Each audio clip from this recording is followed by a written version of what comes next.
Vamos iniciar nossa leitura em nome do Pai, do Filho e do Espírito Santo. Amém.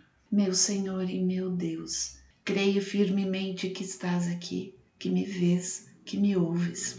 Adoro-te com profunda reverência. Peço-te perdão dos meus pecados e a graça para fazer com fruto este tempo de oração. Minha Mãe Imaculada, São José, meu protetor, anjo da minha guarda, intercedei por mim. Envia teu Espírito Santo para que eu compreenda e acolha tua santa palavra, que eu te conheça e te faça conhecer, te ame e te faça amar, te sirva e te faça servir, te louve e faça louvar por todas as criaturas. Faze, ó Pai, que pela leitura da palavra os pecadores se convertam, os justos perseverem na graça e todos consigamos a vida eterna. Amém.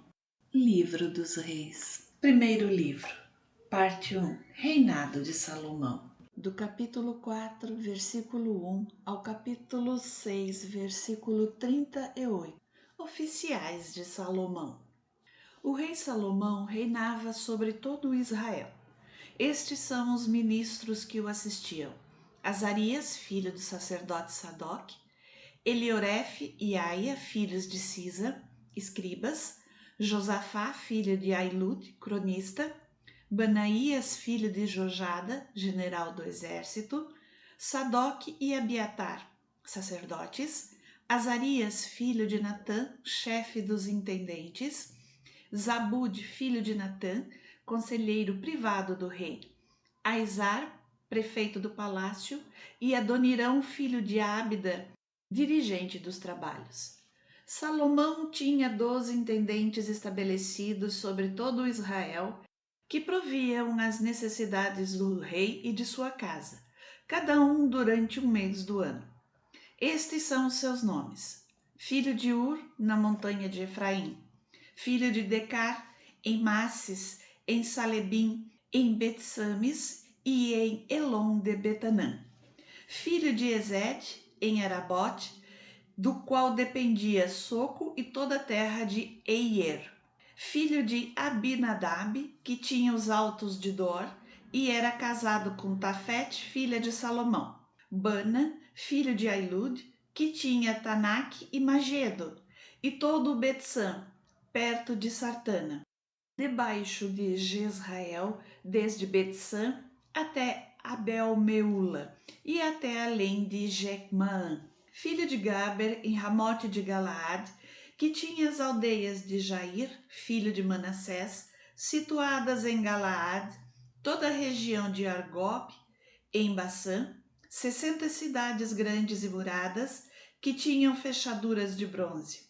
Ainadab, filho de Ado, em Manaim, Aquimaás, em Neftali, casado também com uma filha de Salomão, chamada Bazemate, Baana, filho de Uzi, em Azer e em Alot, Josafá, filho de Farué, em Issacar, Semei, filho de Ela, em Benjamim, Gabar, filho de Uri, na terra de Galaade, pátria de Seom, rei dos amorreus, e de Og, rei de Baçã.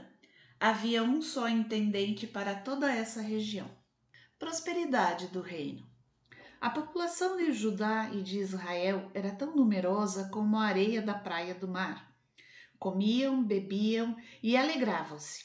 Salomão dominava sobre todos os reinos, desde o Eufrates até a terra dos filisteus e até a fronteira do Egito. Esses reinos pagavam tributo e ficaram-lhe sujeitos durante todo o tempo de sua vida. A casa de Salomão consumia diariamente para o seu sustento 30 coros de flor de farinha e 60 de farinha, 10 bois cevados e 20 de pasto, 100 cordeiros, além de veados, gazelas, gamos e as aves cevadas. Salomão dominava em toda a terra além do rio e sobre todos os reis dessas regiões, desde Tafsa até Gaza, e estava em paz com todos os povos vizinhos.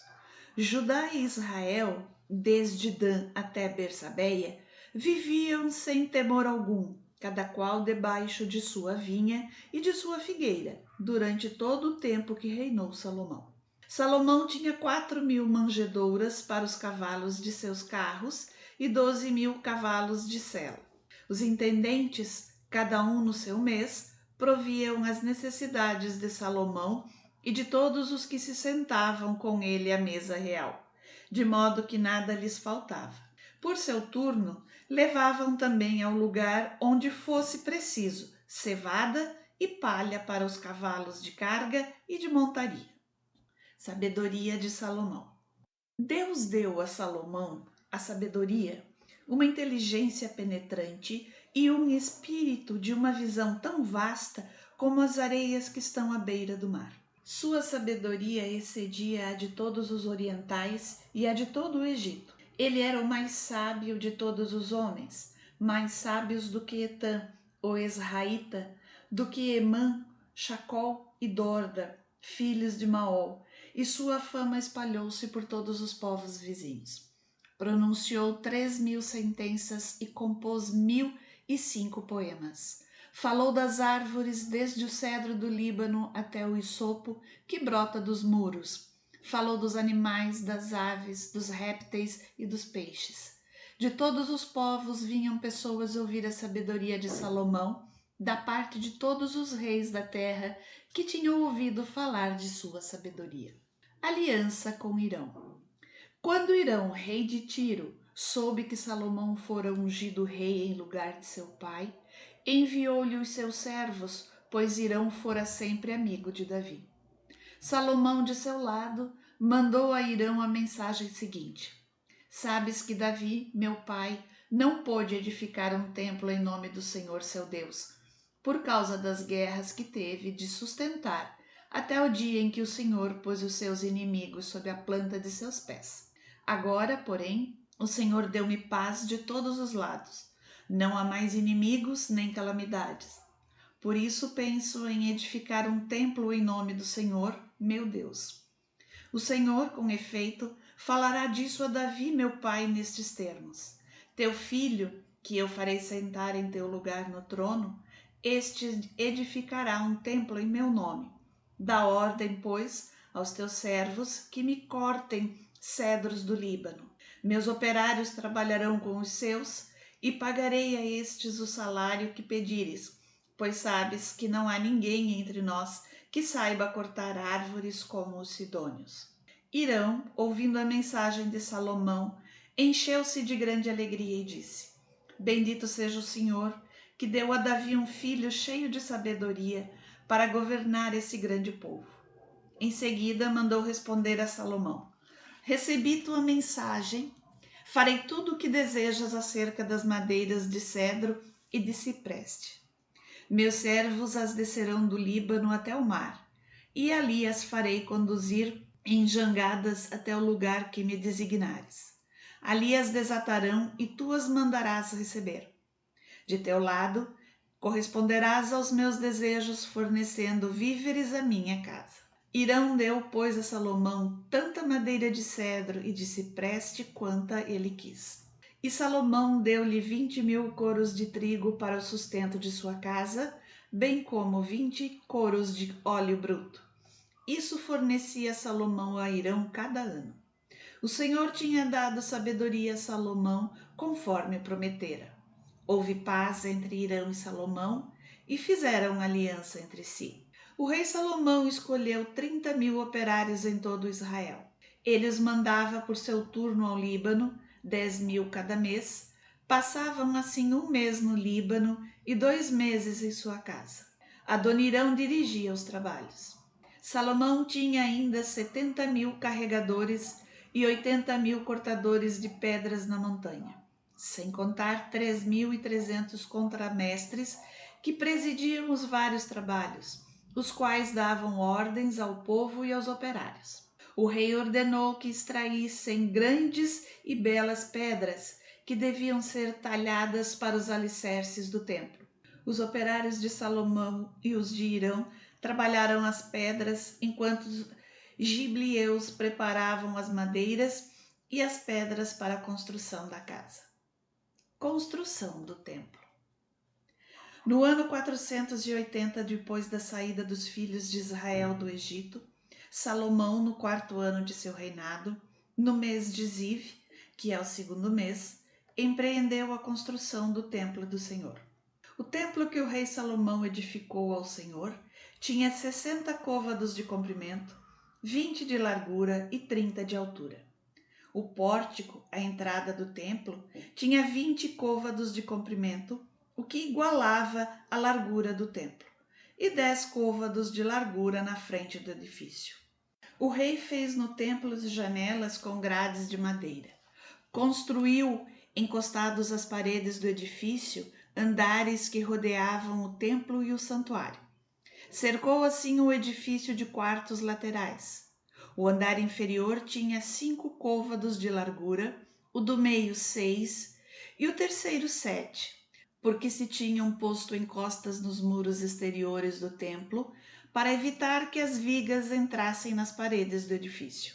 Na construção do templo só se empregaram pedras lavradas na pedreira, de sorte que não se ouvia durante os trabalhos da construção barulho algum de martelo, de cinzel ou de outro qualquer instrumento de ferro. A entrada do andar inferior encontrava-se do lado direito do edifício. Subia-se por uma escada em espiral ao andar do meio e deste ao terceiro. Terminado o edifício, Salomão recobriu-o de tábuas e de forros de cedro. Os andares que construiu encostados em todo o edifício eram de 5 côvados de altura cada um e foram ligados ao templo por traves de cedro. A palavra do Senhor foi então dirigida a Salomão nesses termos: Esta casa que tu edificas, se obedeceres às minhas leis, praticares os meus mandamentos e observares todos os meus preceitos, seguindo-os cuidadosamente, eu cumprirei em ti as promessas que fiz ao teu pai Davi. Permanecerei no meio dos israelitas e não abandonarei Israel, meu povo. Salomão terminou a construção do templo.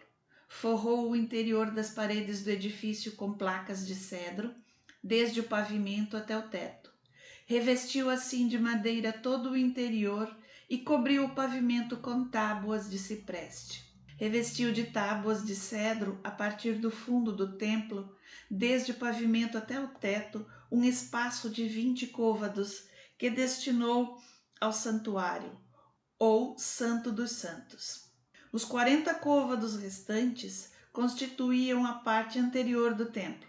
Dentro do edifício, o cedro era esculpido de coloquintidas e flores abertas. Tudo era de cedro, não se via a pedra. Salomão dispôs o santuário no interior do templo, bem no fundo, para ali colocar a arca da aliança do Senhor. O santuário tinha por dentro 20 côvados de comprimento, 20 de largura e 20 de altura. Salomão revestiu de ouro fino e cobriu o altar de cedro. Revestiu de ouro fino o interior do edifício e fechou com cadeias de ouro a frente do santuário, que era também revestido de ouro. A casa ficou assim inteiramente coberta de ouro, como também toda a superfície do altar que estava diante do santuário. Fez no santuário 2 querubins de pau de oliveira, que tinham 10 côvados de altura. Cada uma das asas dos querubins tinha 5 côvados, o que fazia 10 côvados da extremidade de uma asa à extremidade da outra. O segundo querubim tinha também 10 côvados. Os dois tinham a mesma altura e as mesmas dimensões.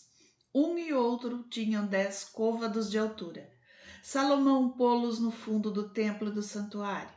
Tinham as asas estendidas, de sorte que uma asa do primeiro tocava uma das paredes e uma asa do segundo tocava a outra parede, enquanto as outras 2 asas se encontravam no meio do santuário. Revestiu também de ouro os querubins. Mandou esculpir em relevo em todas as paredes da casa, ao redor, no santuário como no templo, querubins, palmas e flores abertas. Cobriu de ouro o pavimento do edifício, tanto do santuário como do templo. Pôs à porta do santuário vigas de pau de oliveira. O seu enquadramento com as ombreiras ocupava a 5ª parte da parede. Nos 2 batentes de pau de oliveira, mandou esculpir querubins, palmas e flores desabrochadas, e cobriu-as de ouro. Cobriu de ouro tanto os querubins como as palmas. Para a porta do templo fez vigas de pau de oliveira, que ocupavam a 4ª parte da parede, bem como 2 batentes de madeira de cipreste, sendo cada batente formado de 2 folhas móveis. Mandou esculpir nelas querubins, palmas e flores desabrochadas, e cobriu tudo de ouro, ajustando as esculturas. Construiu, ao redor do átrio interior, um muro de 3 ordens de pedras talhadas e uma fileira de traves de cedro. No mês de Ziv do 4º ano de reinado, foram lançados os fundamentos do templo do Senhor, e no ano 11º, no mês de Bul, que é o 8º mês, foi o templo acabado em todas as suas partes e em todos os seus pormenores. O templo foi construído em 7 anos.